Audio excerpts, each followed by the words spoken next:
ప్రతి ఏడాదిలాగే ఈ సంవత్సరం కూడా తెలంగాణ విమోచన దినోత్సవాన్ని కేంద్ర ప్రభుత్వం అధికారికంగా నిర్వహించింది. సికింద్రాబాద్ పరేడ్ గ్రౌండ్స్ లో నిర్వహించిన ఈ కార్యక్రమానికి కేంద్ర మంత్రులు, బీజేపీ నేతలు పాల్గొన్నారు.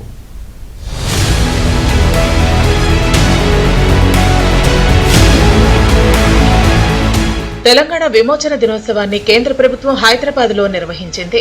అయితే మధ్యప్రదేశ్ పర్యటనలో ఉన్న ప్రధాని మోదీ నాడు నిజాం పాలనలో హైదరాబాద్ లో జరిగిన ఘటనలను గుర్తు చేశారు. సర్దార్ వల్లభాయ్ పటేల్ ఎంతో ధైర్య సాహసాలు చూపించి హైదరాబాద్ ను దేశంలో విలీనం చేశారని ప్రధాని గుర్తు చేశారు. మధ్యప్రదేశ్ లో నిర్వహించిన బహిరంగ సభలో మోదీ హైదరాబాద్ గురించి ప్రస్తావించారు.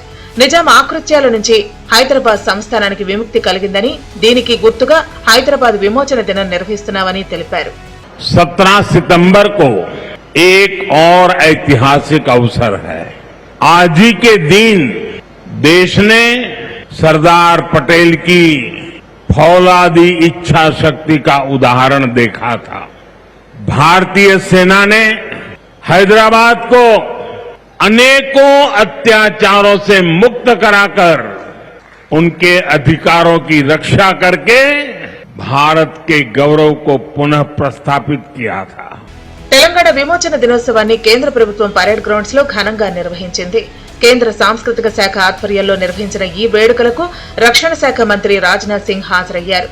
త్రివిధ దళాల నుండి రక్షణ మంత్రి గౌరవ వందనం స్వీకరించారు.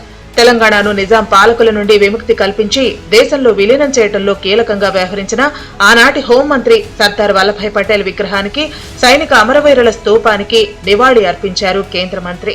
ఈ కార్యక్రమంలో కేంద్ర మంత్రులు కిషన్ రెడ్డి, బండి సంజయ్లతో పాటు బీజేపీ ఎంపీలు, ఎమ్మెల్యేలు, ఇతర ప్రజాప్రతినిధులు, నాయకులు పాల్గొన్నారు. పటేల్ సమర్థత వల్ల హైదరాబాద్ భారత్ లో కలిసిందని, ఆపరేషన్ పోలో దేశ చరిత్రలో గొప్ప ఘట్టమని కేంద్ర మంత్రి రాజ్నాథ్ సింగ్ కొనియాడారు. ఎన్ని ఆటంకాలు ఎదురైనా ధర్మ మార్గంలోనే నడుస్తామని, జాతీయ సమగ్రతను దెబ్బతీసే కుట్రలను తిప్పికొట్టాలని రాజ్నాథ్ సూచించారు. साथियों, पर हैदराबाद के मामले में आप जानते हैं बातचीत पूरी तरह से विफल हो गई थी. निजाम ने स्टैंड स्टिल एग्रीमेंट तक का सम्मान नहीं किया. तब सरदार पटेल ने निजाम को दिखा दिया कि शास्त्र नीति के साथ भारत शस्त्र नीति को भी जानता है. सरदार पटेल के नेतृत्व में भारत ने ऑपरेशन पोलो प्रारंभ किया. आज उस ऑपरेशन के विजय की वर्षगांठ हम सभी मना रहे हैं. ఎంఐఎంపై ఘాటు వ్యాఖ్యలు చేశారు కేంద్ర మంత్రి కిషన్ రెడ్డి.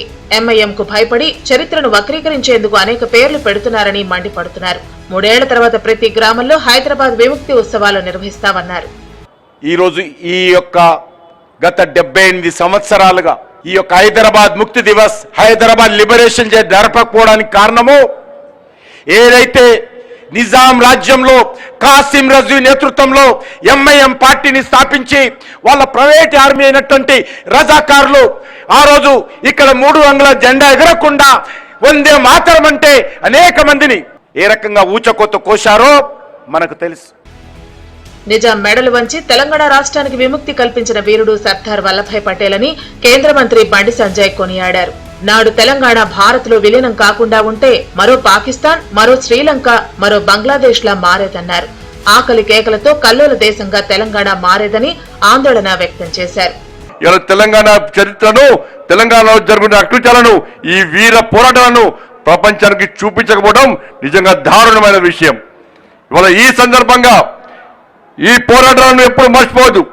ఈ పోరాటాలను భావితరాలకు చూపెట్టాలని చెప్పి ఇలా భారతీయ జనతా పార్టీ ప్రభుత్వం ఈ రోజు ముందుకు వచ్చిన విషయం గుర్తుంచుకోవాలి. విమోచన దినోత్సవం సందర్భంగా పరేడ్ గ్రౌండ్ లో ఏర్పాటు చేసిన సాంస్కృతిక కార్యక్రమాలు ఆకట్టుకున్నాయి.